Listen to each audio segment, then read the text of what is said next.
그 헬스장 이름이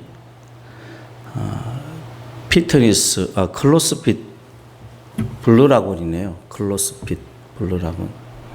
그리고 면목동에도 헬스장이 있고, 그 친구가 많이 돌아다녔어요. 강남 의학원도 돌아다니고, 동일교회라고 또 11명이 접촉했는데, 교회는 다 무사화됩니다.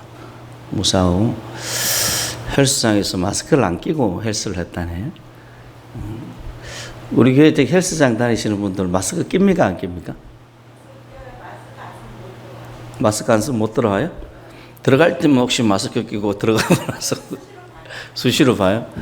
아유, 거기 마스크를 2명이서 거기서 마스크를 안 끼고 헬스했다고 하는데, 헬스를 하게 되면 막 호흡이 거세지잖아요. 여러분들도 이 세포에 붙은 그 병균 사진 보셨죠? 세포가 이렇게 있으면 막 진짜 거의 빈틈이 없을 정도로 병균이 다 붙어 있더라고요. 사진이 확대한 사진을, 전자인명으로 확대한 사진을 보니까. 그러니까 바로 옆에 있는 사람이 병균을 보유한 사람이다 생각하시고 떨어져 앉으시고 조심하시길 바랍니다. 옆에 한번 얼굴 한번 보세요. 저 사람이 병균을 가진 사람일 수도 있다. 그래서 여기서 자전거 타고 또 많이 돌아다녔나 봐요. 이 동네에서. 그러니까 참, 제가 이제 여러 차례 여러분들에게 말씀드린 것처럼, 경북 지역에서 한때 휘몰아치고 막 아주 대단하게 지나간 다음에, 서울 지역은 지금 제일 심한 겁니다. 우한 코로나가 생긴 이후에 서울 경기 지역이 지금 현재가 제일 심해지고 있고 심한 상태예요. 그러니까 우리 경상도에서 있었던 그런 어떤 때보다 지금이 더 조심해야 돼요. 지금 우리나라에서 지금 안전지대는 내가 보기엔 전남밖에 없어요. 전남이 사망자가 0명이더라고 보니까. 전남만 안전지대고, 지금 대부분의 지역에는 지금 복균자가 다 있다고 봐야 됩니다. 있다고 봐야 돼요. 그러니까 여러분들이 늘 항상 어디 가시든지 좀 조심하고, 여름이라서 지금 저도 이제 마스크 쓰는 게 참 답답하더라고요.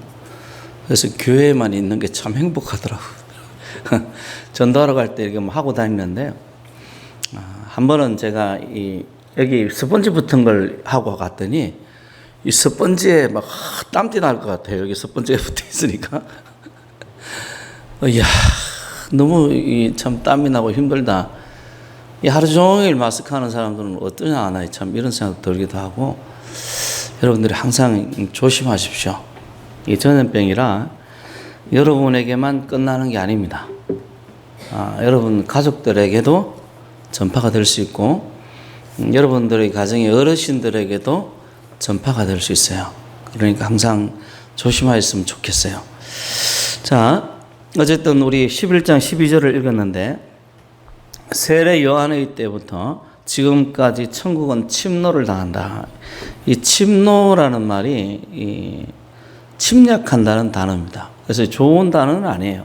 좋은 단어는 아닌데, 천국이 침노를 당한다. 그리고 침노하는 자는 빼앗는다. 이렇게 말씀을 합니다. 이 번역마다 조금씩 틀린데요. 우리 표준 세번역에 보면 세례자 요한 때로부터 지금까지 하늘나라는 힘을 떨치고 있다. 천국은 침노를 당한다라고 우리 개정개혁에 번역을 했는데, 표준 세번역에는 하늘나라는 힘을 떨치고 있다. 이렇게 번역을 했어요. 그리고 힘을 쓰는 사람들이 그것을 차지한다. 힘쓰는 사람이 이 하나님 나라를 차지한다. 이렇게 번역이 되어 있고요. 이 쉬운 성경에 보면, 쉬운 성경 요즘 좀 많이 보죠. 쉬운 성경에 보면 세례자 요한 때로부터 지금까지 하늘나라는 힘있게 성장하고 있다. 지금 우리는 천국은 침노를 당한다 이렇게 번역했는데, 쉬운 성경에는 하늘나라는 힘있게 성장하고 있다. 성장하고 있다. 힘 있는 사람들이 하늘나라를 차지할 것이다. 번역이 좀 다 틀리죠, 그죠? 왜냐하면 그 헬라어가 이 수동태, 능동태, 중간태 이렇게 세 가지가 있는데 이 태가 불분명한 게 있어요. 지금 이 부분은 보통은 수동태로 번역이 되지만은 중간태로도 번역할 수 있는데 중간태로 번역을 하면 하늘나라는 힘있게 성장한다 이렇게 번역이 돼요. 그러니까 이게 문법에 따라서 조금 틀려지는 거에 의미는 똑같습니다. 이 사람들이 하나님 나라에 지금 들어가고 있는데 긍정적으로 신앙생활하는 사람들이 하나님 나라에 들어가고 적극적으로 신앙생활하는 사람이 하나님 나라에 들어간다는 이야기예요. 그리고 인간의 의지가 굳세게 여기서 작용한다는 것을 이야기를 하고 있습니다. 여러분들이 신앙생활의 태도가 어떠냐에 따라서 하나님 나라가 우리의 것이 되기도 하고 아니기도 하라는 거예요. 그 말입니다. 의미는 분명해요. 그래서 우리가 이제 성경에 보면 하늘나라, 천국, 하나님의 나라 이런 어떤 단어들이 쭉 있는데 각각의 문맥에 따라서 좀 느낌, 뉘앙스 같은 건 좀 틀리지만은 거의 다 비슷한 의미입니다. 천국이나 하나님의 나라는 비슷한 의미입니다. 우리가 사는 지금 이 현실에서 이루어지는 천국, 우리 인생이 끝나는 내세에서 끝나고 난 다음에 죽고 난 다음에 내세에서 육신의 생명이 끝난 다음에 내세에서 이루어지는 이런 어떤 천국이든지 아니면 마지막으로 예수님의 재림 이후에 이루어질 영원한 그 천국이든지 간에 어느 시점에서 이야기하든지 지금이든 우리가 죽고 난 다음 예수님 재림 이후든 어느 시점이든 간에 천국에서 이야기하는 천국의 특징, 하나님 나라의 공통적인 특징은 이 세 가지 다 시점에 따라서 좀 틀리긴 하지만은 세 가지 다 공통적인 특징이 있는데 그게 뭐냐면 하나님의 통치입니다. 하나님의 다스림이에요. 그래서 하나님의 나라의 가장 중요한 특징은 하나님의 통치가 이루어지느냐 그렇지 않느냐입니다. 천국은 완벽하게 하나님의 통치가 이루어지는 곳이라면 이 땅은 그렇지 않아요. 그래서 예수님의 주기도문에도 하늘에서 하나님의 뜻이 이룬 것 같이 이미 뭐가 됐어요? 이루어진 거예요. 이룬 것 같이 이 땅에서도 이루어지게 해 주십시오. 이 땅에서는 아직 주님의 뜻이 온전하게 이루어지지 않은 거예요. 그래서 이 하나님의 통치가 이루어지는 거기가 이 하나님의 나라입니다. 그래서 저는 그 찬송 참 좋아합니다. 내 영혼이 은총 입어 중환자짐 벗고보니 그 어디라고요? 하나님 나라예요. 하나님 나라. 내 주 예수 모신 그곳이 하나님의 나라라는 거예요. 하나님 나라. 그게 이 하나님의 나라의 어떤 정체성을 정확하게 묘사하는 그런 찬송입니다. 그 사람이 하나님의 은혜를 받고 보니까 자기의 형편과 처지와 관계없이 예수께서 내 주님이 되신 그곳에 내가 예수를 주님으로 모신 그곳이 하나님의 나라가 이루어지더라. 이런 간정 속에서 나오는 찬송인 겁니다. 그 정확하게 성경에서 이야기하는 하나님의 나라를 묘사하고 있는 그런 찬송이죠. 그래서 우리가 머릿속에 상상하는 천국, 이 천국은 이런 곳이다 라고 상상하는 이런 어떤 이상향이죠. 이상향. 그런 하나님의 나라 혹은 천국은 하나님의 통치가 완벽하게 이루어지는 나라인 겁니다. 그러면 우리 삶 속에서도 하나님의 통치가 완벽하게 이루어지면 그런 천국의 삶을 경험할 수 있습니까? 있다고 믿으시길 바랍니다. 그래, 이 보통의 사람들이 생각할 수 있는 하나님의 나라는 우리가 보통 이 사람들이 안 믿는 사람이나 예수 안 믿는 사람이나 불신자들 혹은 예수 믿는 사람의 초신자들도 하나님의 나라는 하나님께서 이루시는 나라라고 생각을 합니다. 그건 맞죠. 어쩌면 너무나 당연한 이야기죠. 계시록에도 뭐라고 나오는가 하면 제가 한번 읽어볼게요. 계시록 말미에 보면 21장 22장에 보면 내가 들으니 보좌에서 큰 음성이 나서 이르되 보라 하나님의 장막이 사람들과 함께 있음에 하나님이 그들과 함께 계시리니 그들은 하나님의 백성이 되고 하나님은 친히 그들과 함께 계셔서 모든 눈물을 그 눈에서 닦아주시니. 멋있는 말이죠. 그렇죠? 처녀총각은 잘 몰라. 결혼하신 여자분들 멋있는 이야기죠. 그렇죠? 남몰래 흘린 그 눈물을 누가 닦아주겠다는 거예요? 하나님이 다 닦아주신 거예요. 다시는 사망이 없고 애통하는 것이나 곡하는 것이나 아픈 것이 다시 있지 아니하니 처음 것들이 다 지나갔음이라. 22장에는 또 그가 수정같이 맑은 생명수의 강을 내게 보이시니 하나님과 및 어린 양의 보좌로부터 나와서 길 가운데로 생명수가 하나님과 어린 양의 보좌에부터 흘러나와서 길 가운데로 흘러가는데 강 좌우에 생명나무가 있어 12가지 열매를 맺되 달마다 그 열매를 맺고 그 나무 잎사귀들은 만국을 치료하기 위하였더라. 다시 저주가 없으며 하나님과 그 어린 양의 보좌가 그 가운데 있으리니 그의 종들이 그를 섬기며 그의 얼굴을 볼 터이요 그의 이름도 그들의 이마에 있으리라. 다시 밤이 없겠고 등불과 햇빛이 쓸데없으니 이는 주 하나님이 그들에게 비치심이라. 그들이 세세토록 왕노릇하리로다. 이런 것들이 우리가 상상하는 천국입니다. 그리고 하나님이 이루실 천국이에요. 이런 어떤 천국의 내용들이 우리가 목표하고 지향하는 천국의 모습입니다. 그래서 우리 상상을 뛰어넘는 그런 나라죠. 우리 상상을 뛰어넘는 그런 이상향이고 천국의 모습이에요. 그런데 또 한편에는 또 다른 면에서 우리 컵처럼 또 다른 면에서 바라보는 천국에 대한 말씀들이 있습니다. 그건 예수님께서 이 땅에서 하신 사역들에서 볼 수 있는데 예수님께서 처음 하신 사역이 뭐냐면 말씀이 회개하라 천국이 가까웠느니라. 그래서 날마다 우리가 뭐 해야 되는가 하면 회개하면 우리에게 뭐가 기다리는 겁니까? 천국이 기다리는 거라. 천국이. 그래서 이 말씀이 의미하는 바는 분명하죠. 예수님의 사역을 통해서 천국이 이 땅에 도래했고 자기에게 돌아오면 예수님에게 돌아오면 천국이 임한다는 이야기입니다. 보통 회개하라 이렇게 이야기하면 윤리나 도덕적인 걸 생각하는데 성경에 그렇게 이야기하는 게 아닙니다. 회개하라는 것은 하나님께 돌아오라는 이야기예요. 하나님께 돌아오라는 이야기야. 그게 성경에서 이야기하는 회개하라의 의미입니다. 여러분 회개하십시오. 그때 뭐가 기다리는가 하면 천국이 우리를 기다립니다. 왜냐하면 하나님 품에 돌아가면 당연히 하나님의 품에 하나님의 나라가 이루어질 텐데 거기에 천국이 기다리는 것은 너무나 당연한 이야기예요. 예수님 보시기에 너무나 당연한 이야기인데 사람들이 이런 구절들을 이상하게 생각하는 거예요. 이상하게. 또 귀신을 쫓아내시면서 예수님께서 귀신 들린 사람들을 고치시고 귀신을 쫓아내면서 이런 이야기를 하십니다. 내가 하나님의 성령을 힘입어 귀신을 쫓아내는 것이면 하나님의 나라가 이미 너에게 임하였다라는 거예요.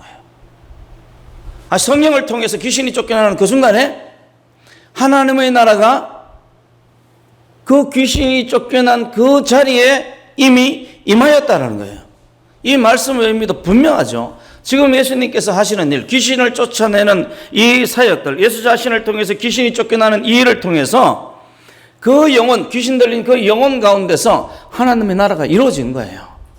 죄악이 물러가고 악귀가 물러가고 불행이 물러가고 하나님의 사랑이 그 가운데 임하는 그 순간에 하나님의 나라가 그 가운데 임한 겁니다. 임한 거예요.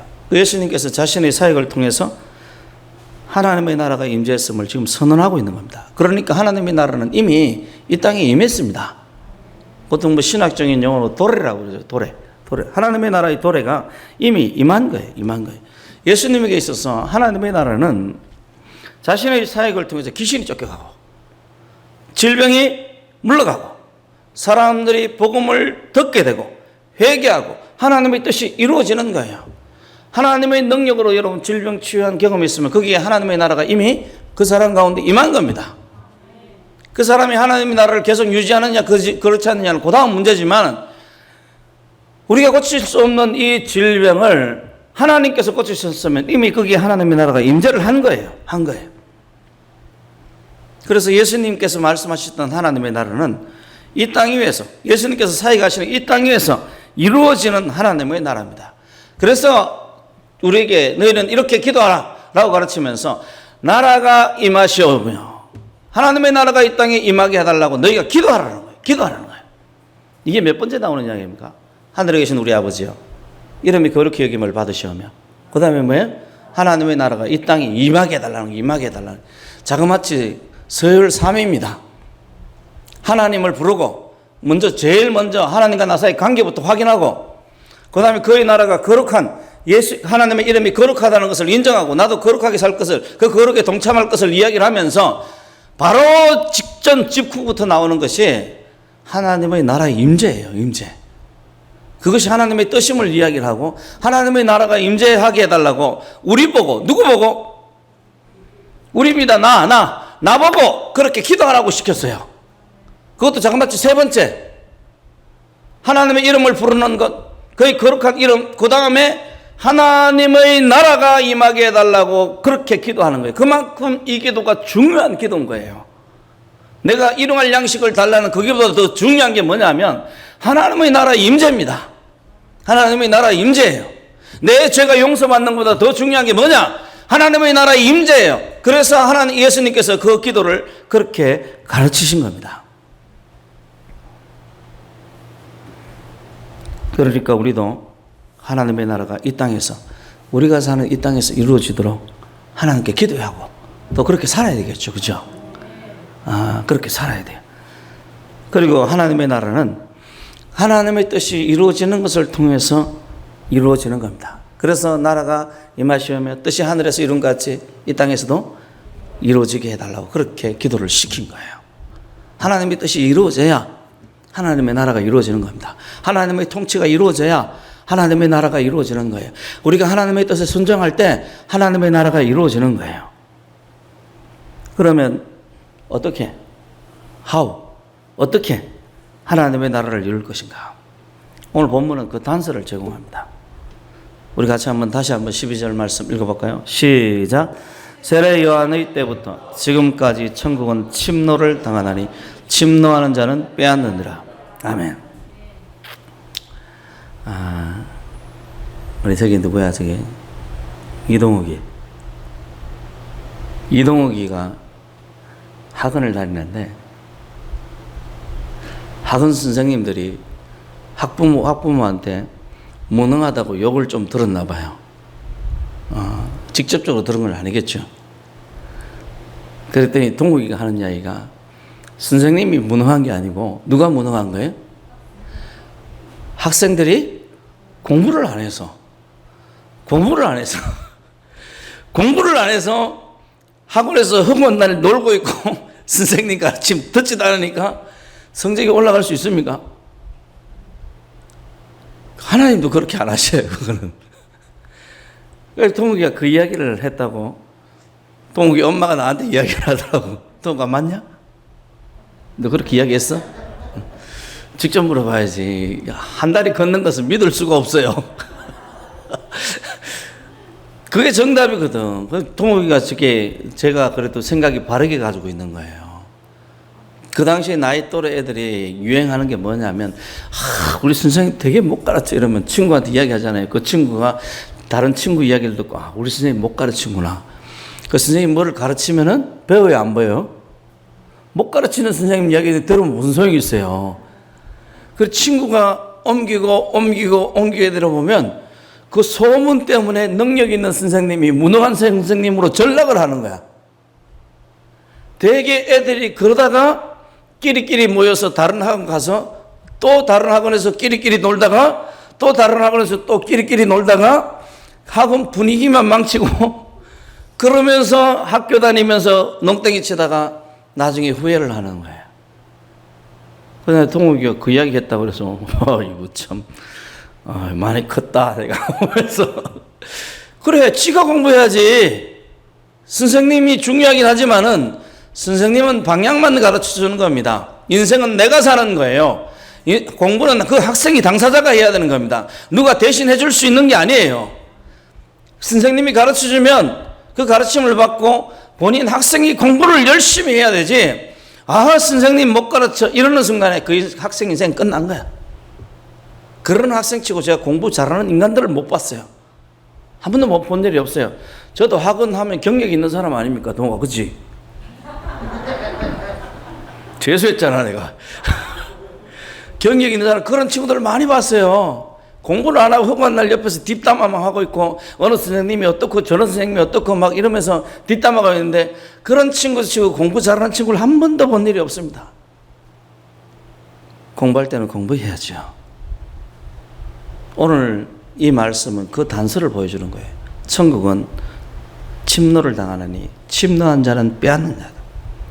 천국은 어떤 사람이 소유하는가 하면 강력한 능력으로 강탈, 이 침노라는 것은 빼앗고 강탈하다는 이야기예요. 그런 사람이 천국을 가진다는 거예요. 천국을.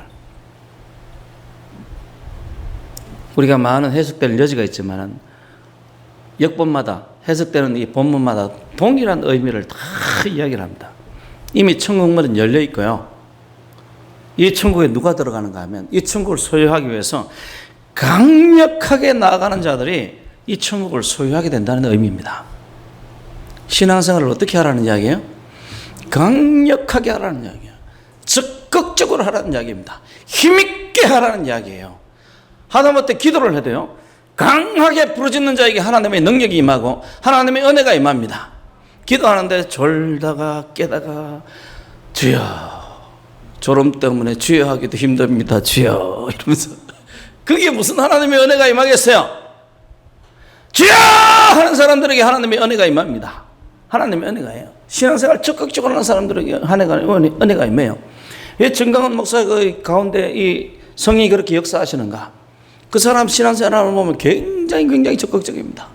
수시로 금식하고요. 40일 금식하고 저기 철원에서 서울까지 걸어왔다는데 저는 거짓말 같아요. 혹시 기억에 왜곡이 있는 거 아닐까?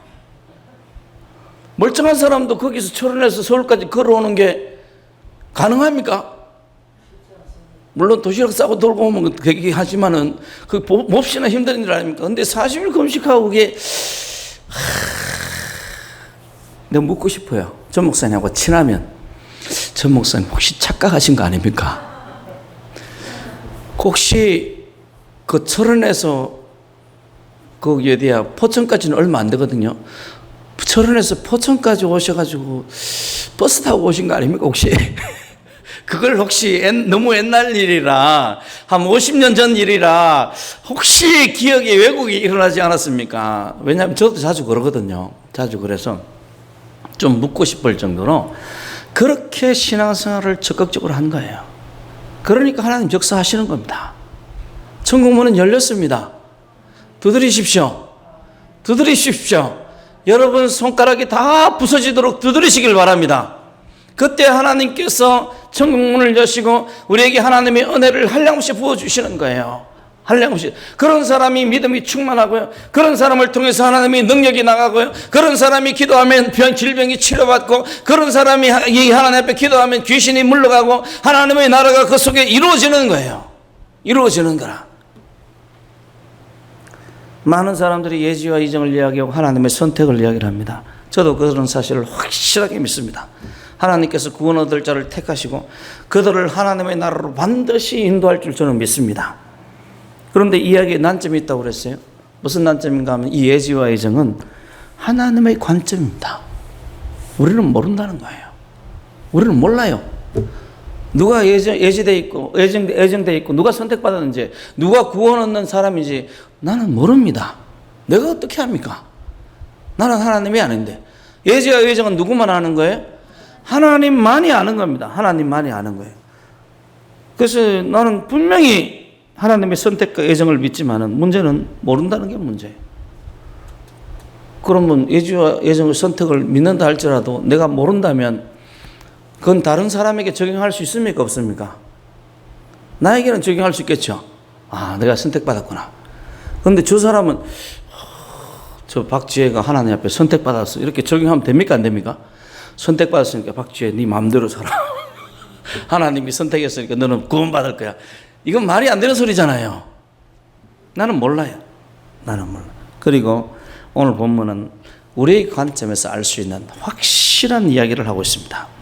우리가 구원받고 천국 가고 싶다면 그 천국을 소유하기 위해서 적극적이고 강력하게 천국 문을 두드리고 천국을 침탈하기 위해서 천국을 가지기 위해서 여러분들이 그렇게 강력하게 살아야 될 것을 이야기를 하고 있습니다. 우리 삶 속에서 하나님의 나라를 이루고 싶다면 적극적으로 하나님의 나라를 이루기 위해 힘쓸 것을 지금 이야기하고 있는 겁니다. 공부도 똑같아요. 세상 원리가 똑같습니다. 공부도 어떤 애들이 열심히 하고 잘하는가 하면 욕심 있는 애들이 하는 거예요. 욕심 있지, 그지? 만점 맞고 싶지? 저런 욕심 없는 사람들이 있다니까. 나는 40점만 맞아도 만족하는 사람이 있어야. 목사님 친구 중에 그런 사람들이 많았어요. 그런 애들은 꼭 20몇 점 맞아. 나는 막 어떤 친구가 와서 이번에 엄청 자랑하더라고. 이번에 45점 맞았다고 막 이러면서 남들은 그 점수를 맞으면 죽고 싶어 하는데 그 친구는 그게 너무 자랑스러운 거예요. 자랑스러워요. 그러니까 공부를 잘할 수가 없어요. 하나님 나라도 마찬가지입니다. 저는 공부보다도 하나님 나라가 천배나 만배나 억만배나 더 중요하다고 믿습니다. 돈을 버는 것보다도 하나님의 나라가 천배나 만배나 억만배나 훨씬 더 중요하다고 믿습니다. 그러면 돈을 버는 것보다도 공부하는 것보다도 더 열심히 하나님의 나라를 이루기 위해서 애쓰고 힘쓰고 열심히 침탈을 해야 되는 거 아니겠습니까? 그게 논리적이고 너무 당연한 거 아니겠어요? 천국은 빼앗는 자들의 것입니다. 천국은 침노하는 자들의 것입니다. 천국은 이 천국을 소유하기 위해서 싸우는 자들의 것이에요. 기도로 싸우십시오. 기도를 마치 전투하듯이 하시길 바랍니다. 그럴 때 어느 순간 전투하듯이 막 기도를 하면 어느 순간 하늘 문이 열리고 하나님과 교통이 일어나기 시작합니다. 그때는 기도가 화평하고 정말 사랑이 넘치는 기도가 될 수 있겠죠. 그렇지만은 그 전까지는 하나님 나라를 소유하기 위해서 싸우듯이 기도하십시오. 찬송도 그렇게 하시길 바랍니다. 적극적으로 찬송하세요. 대충 찬송 막 흥얼흥얼 하지 마시길 바랍니다.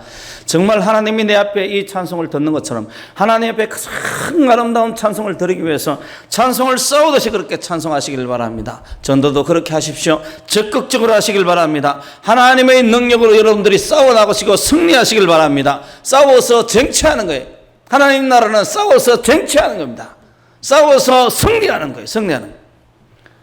그래서 우리 이성만 박사가 그런 이야기 했다고 하죠. 다시는 종의 멍에를 매지 말고, 나도 그 말을 하고 싶어요. 다시는 죄의 종으로 살아가지 말고, 다시는 종의 멍에를 매지 말고 하나님의 사람으로서 살아가는 겁니다. 그래서 우리가 이 땅에서 천국을 위해서, 하나님의 나라를 위해서 싸워가는 거예요. 싸워가는 거예요. 우리는 하나님의 자녀입니다. 그러니까 당연히 하나님의 나라를 위해서 우리 삶 속에서 하나님의 나라가 이루어지도록 해야 되는 거죠. 해야 되는 거예요. 천국을 소유하기 위해서 자신의 모든 것을 다 바쳐 싸우십시오. 뭘 다 바쳐? 자신의 모든 것을 다 바쳐 싸우세요. 예수님께서 그렇게 말씀하셨잖아요. 천국은 마치 밭에 감춘 보화와 같으니 사람이 이를 발견한 후 숨겨두고 기뻐하며 돌아가서 자기 소유를 다 팔아서 그 밭을 샀다. 자신의 소유를 다 팔아서 천국을 샀다고 이야기하지 않습니까? 천국을 소유하기 위해서 자신의 모든 것을 다 바치는 거예요. 우리 주님께서 천국을 소유하기 위한 방법으로 추천하는 거예요. 우리 주님이 추천하니까 확실하겠죠, 그죠? 천국은 내 인생의 전부를 다 드리는 겁니다. 전부를 다 드리는 거예요. 가정에서 하나님의 나라를 이루고 싶다면 하나님의 나라를 이루기 위해서 하나님에 대한 통치를 내 삶 속에서, 내 가정 속에서 이루어지게 해야 됩니다. 내가 순종할 것이 무엇이 있는가를 찾아보십시오. 내 가정에서 하나님의 나라를 위해서 내가 하나님 앞에 순종해야 될 것이 무엇인지 찾아보시길 바랍니다. 그리고 그 순종을 위해서 여러분 인생을 다 거시길 바랍니다. 여러분 인생을 다 바치시길 바랍니다. 실제로 우리가 이 순종을 선택할 때 우리 가정이나 내 속에서 격렬한 영적인 전쟁이 일어납니다. 여러분들 간증집 수없이 제가 여러분들에게 말씀을 많이 전했는데 어떤 여자들은 옛날 여자들은 머리 긴 걸 얼마나 좋아해요. 그런데 남자가 교회 못 가게 하려고 머리를 박박박박 다 깎아버리는 거예요. 그래도 교회 가는 거예요. 그래도 교회 가는 거예요. 심지어는 막 때리고 뼈를 부러뜨려도 그래도 교회를 가는 거예요. 그래도 교회를 가는 거예요. 저하고 1학년 때 막 방을 같이 썼던 전도사님이 계셨는데 지금 목사님 됐겠죠. 저보다 나이가 한 20살 많으셨나. 제가 20대 때 그분이 40대였으니까 지금은 은퇴하셨겠네요. 그분이 자기 어릴 때 이야기를 하더라고요. 한겨울에 교회를 가는데 할아버지가 그렇게 교회를 가지 말고 못 가게 하더라고요. 그래서 그래도 교회를 가니까 나중에는 지게작대기로 그렇게 자기를 막 패더라는 거예요. 그래서 온몸이 막 멍들어가지고 그래서 그래도 한겨울에 또 교회를 가는 거예요. 그리고 온몸이 멍들어서 교회 갔다 오니까 한겨울에 집에 들여다 보내주지도 않는 거예요. 저녁 때까지. 그런 영적인 전쟁이 일어났을 때 그 가정에 하나님의 나라가 이루어지는 거예요. 그렇게 해서 할아버지가 죽게 돌아오고, 그렇게 해서 부모님이 주님께 돌아오고, 그렇게 해서 가정에 예수 그리스도가 주님이 되어주시는 거예요. 영적인 전쟁이 일어나야 됩니다. 천국은 침노하는 자들의 것이에요. 천국은 빼앗는 자들의 것입니다. 여러분들이 사탄의 나라에 침략해서 하나님의 나라가 되게 하십시오. 거기에 하나님의 나라가 이루어지게 하시길 바랍니다. 천국은 바로 그런 것을 통해서 이루어지는 거예요. 어느 가정에서도 이러한 방법으로 천국이 이루어집니다. 어떤 사람은 그렇더라고요. 남편이 오늘 주일날 교회 가지 말고 우리 놀러 가자. 동해안으로 갈까? 그래서 동해안으로 같이 놀러 가는 거예요. 내가 남편에게 이렇게 하면 남편도 내 사정을 봐주겠지. 내가 한번 남편에게 양보했으니까 남편도 나에게 양보해서 교회에 가주겠지. 갑니까 안 갑니까? 나중에는 누구까지 교회 안 나가요? 본인까지도 교회 안 나가는 거예요. 하나님의 나라는 하나님께 순종하는 것을 통해서 영적인 전쟁이 일어나고, 그 순종을 위해서 내 몸과 마음을 다 바칠 때 그 영적 전쟁에서 승리할 수 있는 나라입니다. 강한 자가 이기게 될 것입니다. 여러분들이 유혹에 넘어지면 유혹이 이길 것이고, 나태가 강하면 나태가 이기게 될 것이고, 흑암의 세력이 강하면 흑암의 세력들이 이기게 될 것입니다. 그러나 우리가 믿음으로 굳게 서서 물러서지 않으면 하나님께서 하나님의 나라를 이루고 가십니다. 왜냐하면 하나님은 그 어떤 세력보다 강하시기 때문에 그렇습니다. 그렇기 때문에 우리에게 필요한 것은 하나님에 대한 적극적인 믿음입니다. 구하십시오. 주십니다.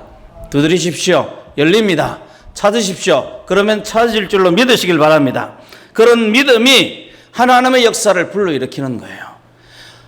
성도들이 이야기합니다. 왜 저 성도는 마음이 평안하게 신앙생활 잘하는 것 같은데 왜 나는 안 됩니까? 이사야서 26장 3절에는 이렇게 이야기합니다. 주께서 심지어 견고한 자를 평강하고 평강하도록 지키시리니 이는 그가 주를 신뢰함입니다. 주님을 신뢰하는 마음으로, 마음이 굳세니까 흔들리지 않으니까 그 마음이 언제나 평안한 거예요. 평안한 거라. 아무 일이 없어서 평안한 게 아니라, 아무 일이 없어서 평안한 게 아니라 주님을 믿고 그 마음이 변하지 않으니까 어떤 일이 있어도 마음이 평안한 거예요. 할렐루야! 여러분들이 이러한 성도 되시길 바랍니다. 천국은 빼앗는 자의 것이에요. 그래서 신앙생활은 강력하고 단호하게 하는 겁니다. 그때 하나님의 나라가 우리 가운데 이루어집니다. 오늘날 우리 한국 사회에 만연한 부조리들, 악행들, 여러분 절대로 참여하시지 마시길 바랍니다. 거짓에 참여하지 마십시오. 부당한 이득에 참여하지 마십시오. 흑암에 속한 숱한 거짓말들, 그리고 자살로 위장되어서 살해되고 있는 중요한 사건들의 증인들, 이번에도 너무 황당하죠? 이건 뭐예요 이거? 뭐지 이거? 샤워줄로 자살할 수 있습니까? 저는 격투기 선수도 샤워줄로 자살 못한다고 확신합니다. 그 노회찬 씨가 그 아파트인가요? 거기서 뛰어내렸을 때 뛰어내린 장소하고 떨어진 장소하고 8m 차이 나요. 8m. 그러니까 내가 여기서 쭉 뛰어내렸는데 8m 저쪽 가서 저 도로 건너서 내가 툭 떨어진 거예요. 그럴 수 있습니까? 노회찬 씨가 혹시 올림픽에서 세계 넓이뛰기 뭐 기록 같은 거 가지고 있습니까? 결단코 있을 수 없는 일들이 일어나는 거예요. 자살할 이유도 없고, 주변 사람들의 이야기를 들어보면 성격이 굉장히 유쾌하고 쾌활해서 자살할 사람이 아니라는 거예요. 돈 3천만 원 받지도 않은, 나중에 드루킹이 돈 주지도 않았다는 그 3천만 원인가 얼마 받았다고 자살할 사람이 아니라는 거예요. 정치하면서 산전수전 다 겪은 사람이 그깟 3천만 원 때문에, 몇 천만 원 때문에 자살하겠습니까? 할 수도 있지. 그런데 8m는 못 뛸 것 같아요. 그죠? 여러분들도 한번 궁금하면 한번 해보시길 바랍니다. 혹시 요수에다가 윤 목사가 시켜서 그랬다 이런 거는 쓰지 마시고. 절대로 그럴 수 없습니다. 그 사람만 그렇겠습니까? 얼마 전에 수사관도 너무 이상하죠. 죽은 게 너무 이상하게 죽었어요. 노무현 씨도 너무 이상하게 죽었습니다. 노무현 씨도 이상하게 죽었어요. 이상하게. 자살하는 사람이라고 하기에는 그 시신에 남은 흔적들이 너무 이상한 거예요. 너무 이상한 거예요. 심지어는 요즘에는 좌파 아이들까지도 무섭다, 겁난다, 이렇게 댓글을 남긴다고 합니다. 이런 것들이 우리의 삶을 움츠리게 한다 할지라도 우리가 기억해야 될 게 있어요. 하나님 살아계십니다. 아멘. 크게 합시다. 하나님 살아계십니다. 하나님이 더욱더 위대하십니다. 하나님이 더욱더 강하십니다. 이 하나님이 승리하셨습니다. 우리가 이 하나님을 붙잡으면 우리도 승리한다는 사실이에요. 우리가 흑암의 세력보다 더 강력하게 나아갈 때, 더 힘있게 나갈 때 우리는 승리하고 하나님의 나라가 이루어질 줄로 믿으시길 바랍니다. 천국은 빼앗는 자들의 것입니다. 우리가 이 나라의 흑암의 세력들을 물리치고 하나님의 나라를 이루는 것은 우리가 흑암의 세력에 굴복하지 않고 예수 그리스도의 말씀에 굴복하며 순종하며 그의 말씀과 능력을 전파하는 겁니다. 우리가 믿음에 굳게 서면 하나님의 능력은 나타납니다. 우리가 믿음에 굳게 서면 하나님의 능력이 나타납니다. 하나님의 능력이 나타나면 흑암의 권세, 사탄의 권세는 물러갑니다. 대한민국이 가장 위급할 때가 이제 얼마 남지 않았죠. 6.25 때라고 저는 생각합니다. 6.25가 1950년에 발생했으니까 지금 2020년이니까 올해가 70주기가 되겠네요. 6.25 때 가장 위대한 군인이라 하면 우리 머릿속에 생각나는 사람이 한국인은 백승엽 장군이지만은 외국인으로서 가장 위대한 장군이 있죠. 메가드죠. 메가드는 6.25의 영웅일 뿐 아니라 미국 군대 역사상 가장 위대한 군인이고 신앙인으로 꼽히는 사람입니다. 메가드가 다른 군인보다 탁월한 어떤 역할을 했던 것은 그의 마음속에 뚜렷한 비전이 있었다고 해요. 이 사람은 필리핀 전쟁에서도 아주 굉장히 공을 세운 사람이고 6.25 당시에도 공산군에게 밀려가지고 낙동강까지 후퇴가 되었었죠. 지도를 보여줬으면 좋겠는데 아주 조금밖에 안 남았습니다. 조금밖에 안 남았을 때 수많은 사람들이 비관적으로 말했습니다. 이제 끝났으나 우리 일본으로 옮기자. 또 어떤 사람들은 저기 어디 남태평양에 있는 섬 그쪽으로 이주하자는 계획이 있었다는 그런 이야기도 요즘 있더라고요. 그런데 메가드는 승리에 대한 확신이 있었어요. 우리는 승리한다. 반드시 이 전쟁에서 승리한다. 그래서 그런 다른 사람에게 이렇게 말했다고 합니다. 나는 일평생 군대 생활 중에서 오늘보다 더 승리를 확신한 적이 없으며 오늘보다 더 승리를 실감해 본 적이 없다. 앞으로 싸움은 과학적인 싸움이 아니라 신앙적인 전쟁이라 하면서 저녁에는 철학 기도를 하고 한국 전쟁을 위해서 눈물로 기도했다고 합니다. 할렐루야. 그런데 인천 상륙작전을 계획하고 사람들이 불가능하다고 할 때 이 상륙작전을 앞두고 있는데 태풍이 불었다고 해요. 상륙작전 당일날. 그 천재지변 앞에서 무력한 인간의 한계를 깨닫고 그가 기도한 기도문이 남아 있습니다. 제가 한번 읽어볼게요. 자비로우신 하나님의 아버지여, 변함없이 우리 군대를 가호하여 주셔서 감사드립니다. 지금 대한민국은 저 무법자들에게 송두리째 유린당하고 있습니다. 지금 한국 국민들은 어린 자식들을 덜쳐업고 포탄 속에 뒤섞여 모진 목숨을 이어가고 있습니다. 주님이시여, 도탄에 빠진 한국인들을 불쌍히 여기사 저들도 인간으로서 누려야 할 행복을 되찾게 하옵소서. 주님, 간절히 비옵기는 저희들의 숭고한 뜻을 저버리지 마옵시고 불어오는 바람을 멈추어 물길을 열어 주시옵소서. 기도가 계속됩니다. 전능하신 하나님, 그 전능의 손길로 우리 군대를 도우시사 늦기 전에 피로 얼룩진 한국인들의 상처를 싸매게 하시고 눈물로 얼룩진 저들의 치욕을 씻게 하옵소서. 우리를 도우실 분은 오직 하나님밖에 없사오니 주의 자비의 손길로 뵙기를 열어 주시옵소서. 주님, 언제나 우리 작은 신음에도 귀를 기울이시는 예수님의 이름으로 간절히 기도드립니다. 아멘. 기도가 끝나고 기적이 일어납니다. 성남파도가 잔잔해지기 시작하고 인천 상륙작전이 감행된 거예요. 이제 인천 상륙작전이 성공하고 서울이 수복되었을 때도 하나님 앞에 감사 예배를 메가드는 드립니다. 참석한 모든 사람들이 함께 주기도문을 외우면서 하나님의 개입에 감사의 마음을 전합시다. 그러면서 이승만 대통령이 이렇게 이야기합니다. 자비로우신 하나님의 섭리의 은총에 힘입어 인류의 가장 위대한 소망이며 영감인 유엔의 기치 아래 싸우고 있는 아군은 한국의 이 오래된 도시 서울을 해방시켰다. 베가더는 자신의 임무에 대해서 이렇게 이야기를 합니다. 기독교를 위해 아시아를 확보하고 마르크스주의, 공산주의죠. 마르크스주의로부터 지켜내는 것이 내 임무다. 임무다. 그가 마지막으로 미국 상원 하원 합동 회의의 고별 연설에서 다음과 같이 유명한 연설을 합니다. 웨스트 포인트, 미국 군사학교죠. 육군사관학교죠. 웨스트 포인트 시절 연병장에서, 참고로 이 사람은 웨스트 포인트 수석 졸업생입니다. 웨스트 포인트 시절 연병장에서 가장 즐겨 부르던 군가 중 하나의 후렴을 아직도 나는 기억합니다. 그 후렴은 노병은 죽지 않는다. 다만 사라질 뿐이다. 라고 아주 당당하게 외칩니다. 그 노래 속 노병처럼 이제 저는 군인 생활을 마감하고 사라져 갑니다.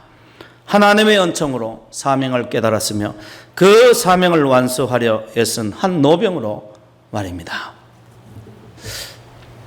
대한민국은 하나님의 사람으로부터 세워졌고 하나님의 사람으로 인해서 이어져 왔고 분투되어서 싸워왔고 지금까지 승리해 왔습니다. 천국은 침노하는 자들의 것입니다. 여러분 힘을 냅시다. 싸웁시다. 승리합시다. 우리는 천국을 침노하는 자들입니다. 우리 단호하고 비상한 결단은 우리의 삶을 천국으로 인도하고 또 우리 주변을 살게 만들 것입니다. 결단하고 또 결단하고 승리합시다. 우리 같이 한번 짧게